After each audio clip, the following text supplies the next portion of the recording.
बड़ी शर्म की बात है कि जो इंसान मल्टीपल नदियों में कई बड़े बड़े खतरनाक मछलियों को पकड़ता है, कई बड़े बड़े पानी में रहने वाले खतरनाक जीवों को पकड़ता है, वो इंसान हमारे भारत में आके हमारे गंगा नदी में पैर तक रखने से मना कर देते हैं। वही गंगा नदी जिसको लोग गंगा माँ समझकर डुबकी लगाते हैं और ये वहम पालते हैं कि हम पवित्र हो जाएंगे। ये यूके के रहने वाले जमी बेड है जो पानी में रहने वाले अलग अलग प्रकार के मछलियों और जीवों को पकड़ते हैं। और ये रिसेंटली भारत आए थे नदियों में जलीय जीवों के बारे में रिसर्च करने के लिए, और उन्होंने कानपुर और बनारस की नदियों को चुना रिसर्च के लिए। और जब उन्होंने देखा कि कानपुर में लेदर फैक्ट्री में चमड़े को साफ करने वाला केमिकल और वेस्ट सीधा गंगा नदी में जा रहा है, और उन्होंने कहा कि इसका स्मेल इतना गंदा है तो सोचिए पानी कितना गंदा होगा। और उन्होंने ये सब देख के बनारस की गंगा नदी में अपना पैर रखने से ही मना कर देते हैं, क्योंकि उन्होंने सबसे पहले गंगा नदी का फीकल कॉलीफॉर्म चेक किया और आप इमेजिन नहीं कर सकते कि उसका रिजल्ट इतना अनएक्सपेक्टेड था कि आप उसे इमेजिन नहीं कर सकते।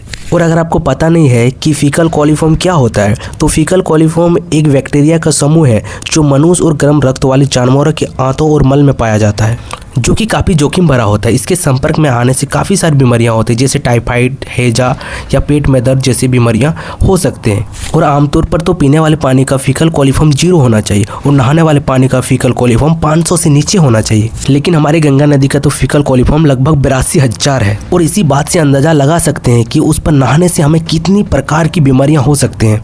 और हमारे देश की भोली भाली जनता इसी पानी में डेली लाखों की संख्या में नहाते हैं और कहते हैं कि हमारा पाप धुल गए। और पूरब झा जैसे कॉमेडियन इतनी सीरियस प्रॉब्लम पर वीडियो बनाकर लोगों तक पहुंचाते हैं तो उन्हें एंटी नेशनल का टैग दे दिया जाता है।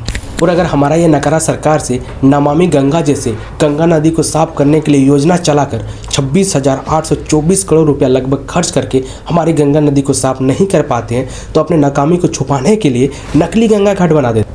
और मीडिया सच्चाई जानते हुए भी इसे छुपाते हैं और खुद को अपने आप फोर्थ पिलर ऑफ डेमोक्रेसी कहते हैं। और हमारे देश में लोगों से सच्चाई छुपाते हैं और जमकर नेताओं और सरकारों का चाटुकारी करता है। ये काम मीडिया का है कि वे सरकार से सवाल पूछे, लेकिन सवाल सरकार से हम कर रहे हैं। इस वीडियो को आप लोग दबा कर शेयर करें।